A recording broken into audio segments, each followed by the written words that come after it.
So, of course, we don't just have to use the step sequencer for percussion. We can use it for pitch notes as well. So I'm going to quickly have a look at that as well.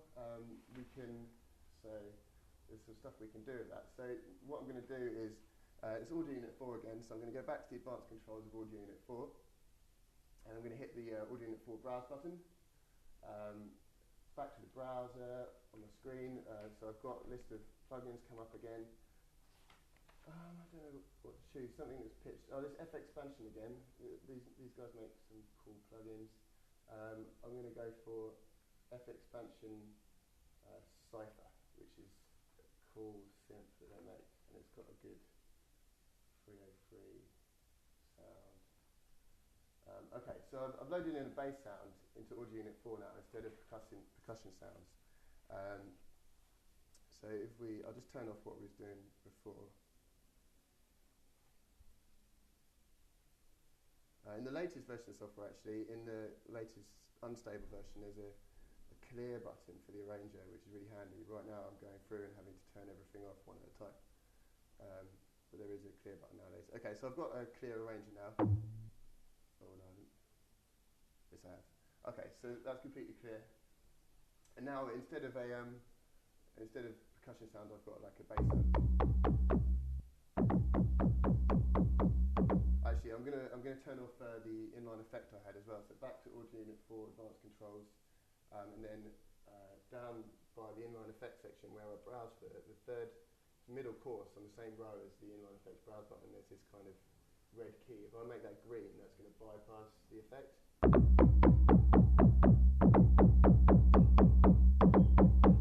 Okay, so there you go. There's my C. So basically, it's just playing a C1 right now, and it will go up in a chromatic scale.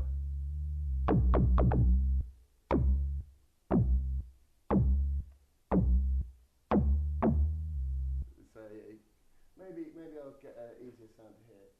And whilst you're doing that, Dave, is there a way to quit a plugin? Yes. So if you need to look at the top of the window. You can see the number of the plugins. So this one I'm using is Audio Unit 4, and then in Eigenharp you'd say, for example, Audio Unit 4 Hey.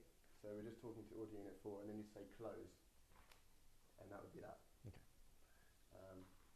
Okay, I'm going to choose an easier sound for us to hear. So maybe this organ sound.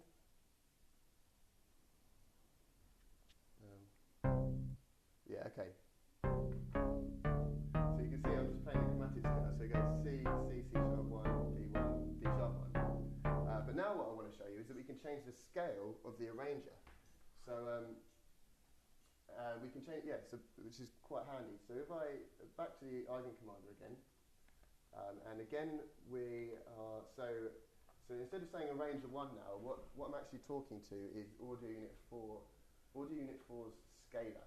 Okay, so every instrument has an agent associated with it called a scalar, and the scalar is responsible for taking the information from the keys and applying a scale to it. That could be chromatic or major or whatever you set the scale to.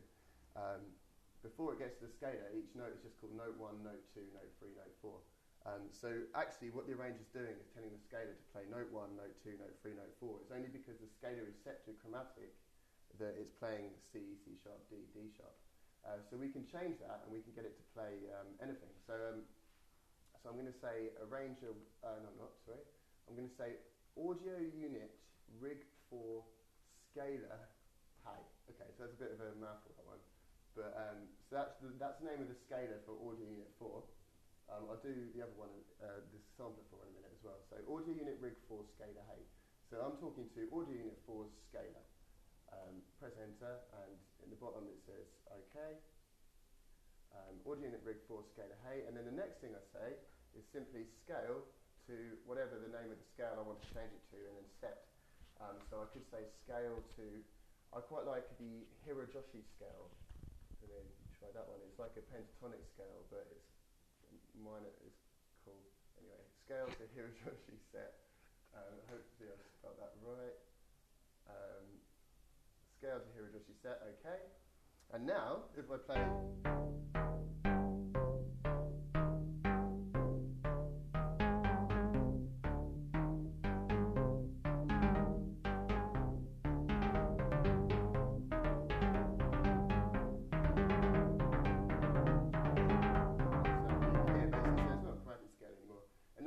basically any scale you can think of. You can and you can even create your own scales. So you could set it to like some kind of arpeggio that you want to play, or it could be anything. And even if you're doing percussion, it might be useful for you to change the scale depending on what plugin you're using. So that's for the audio unit 4. If I was doing it for sampler 4, let's do that quickly. So first of all, so we can hear what's going on, I'm going to go to sampler 4's advanced controls. So I'm holding down key group 1's mode key, and I'm going to sampler 4 advanced controls. Let go, and I'm hitting the sound font browse button. So I want to change. Normally it's the 808 sound font loaded into sampler 4, but I'm just going to change that to something we can hear a little better. So I've got maybe the tube roads. So I've chosen the tube roads instead. Okay, so now I'm going to a range of 2 now, which is connected to sampler 4, and I press the green light to make sure it's turned on. So if you remember, that green light is second row down on course 5, and that's the on-off button. Both of the ranges have that.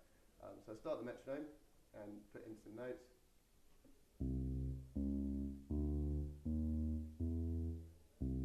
So that's the roads. It's just a chromatic scale at the moment. So to change this, back to the commander. Instead of audio unit rig 4 scalar, I say sampler 4 scalar. Hey, press enter, and then I say scale to whole tone. Scale to whole tone set. Oh, sorry, let's try that again. Sampler 4 hey, scale to, I guess it's 2 words, whole tone set.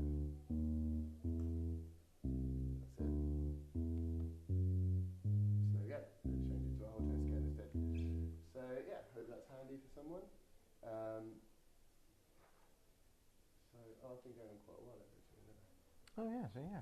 Okay, so yeah, there we go. There's some arranger stuff. Yeah, that's useful. I guess we'll move on to the questions now. Where did rig come from? Why is it not just audio unit 4 scalar? Well, the reason for that is there's. Hi, Mike. By the way, it's Mike Milton. Okay, hi, Mike. Yeah, the reason for that is inside. So we have all these agents inside the setup, and agents are these kind of independent little bits of software or modules that all wire together. So we can also collect a bunch of these agents together into what we call a rig. So each instrument is actually a collection of agents. So like sampler 1 has the oscillator that you load the sound font into. It also has like a volume envelope. It has a scaler, like we were talking about. It has the recorder. And we can bunch them all together and put them inside what we call a rig. And for sampler 4, that rig is called sampler 4 because there's no agents that are called samplers as such inside Eigenharp. There is something called a sampler oscillator, but it's not called a sampler. The problem with the audio units is that that there is something called an audio unit. So you have an audio unit 4, but we're actually talking to audio unit rig 4, so we had to call it audio unit rig. I hope that makes a little bit of sense. The reason why we've got this idea of rigs is because every scalar in the system has a number for itself. So I think sampler 4 scalar, I think is scalar 4, and I think audio unit 4 scalar is actually scalar 8. But you don't have to remember all these numbers of every agent if you know what rig it's in. So I know. So instead of saying scalar 8 hey, I can say audio unit rig 4 scalar because it's the scalar that belongs to audio unit rig 4. Yeah. Does that make sense? I think so. Cool. Okay, so we come on to the questions parts. We've had a few that were pre-submitted. I think one of them was about shuffle settings. Yeah, someone's already asked that in the chat. So yeah, unfortunately we don't have any shuffle settings as yet, but there is work being done on the arranger end. We'll try and get sorted out. Yeah. Okay, cool. Yeah. So that was I've got that one here as well. Yeah. So yeah, that would be good if we had some kind of shuffle or groove type thing, but we haven't at the moment. Jose's questions. So it says hi to all at Eigenlabs. He'd like to know how to use different instruments as sources for the arranger, and how to use more than one at once. So this is kind of tricky And he also says how to use sampler 1 on the percussion keys and same as above, sampler 1 and sampler 2 on the percussion keys. Okay, so I think I'm definitely not going to be able to answer the second one. It is doable, but it involves a lot of rewiring, and we wouldn't be able to fit it into this seminar. The first one I'll quickly go over. I mean, it's quite a tricky one, and I don't think I'll have time to explain exactly everything that I'm doing, but I'll show you how to do some of this anyway. So this is bel canto thing again. So let's try it. Okay. So I'm Eigenkommander basically. So back to the Eigenkommander. So I was telling you that each scalar basically the arranger is telling for the audio unit 4's arranger is telling it to play note 1, note 2, note 3, note 4, and then the scalar is deciding what note 1 is and what note 2 is depending on what scale you've got set.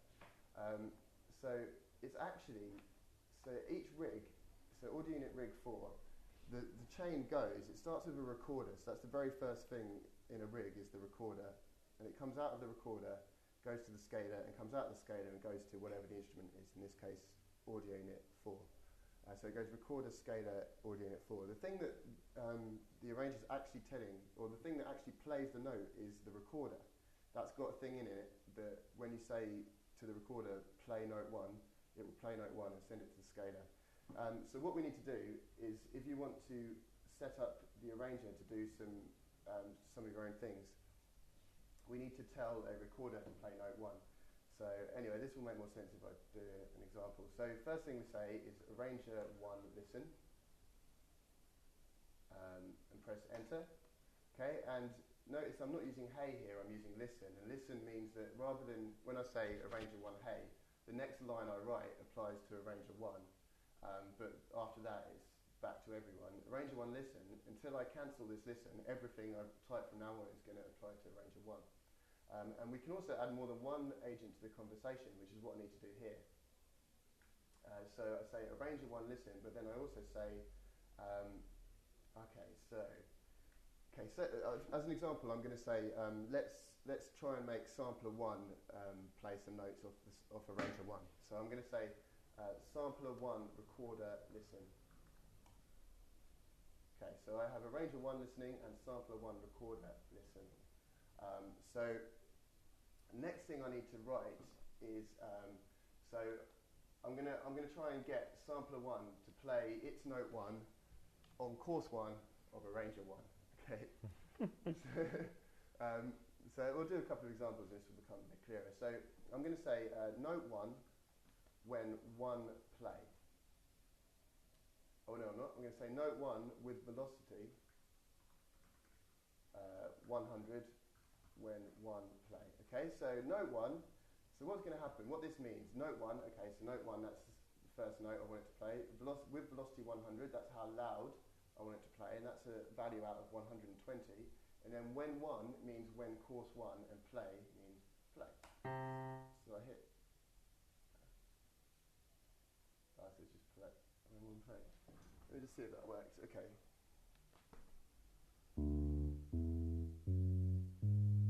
So I'm going to go to arranger 1, and unless I've got this wrong. Yes, excellent. Okay, that works. Okay, so now course 1, I've got a red light on the very top of course 1, and each time it's going past, you can hear.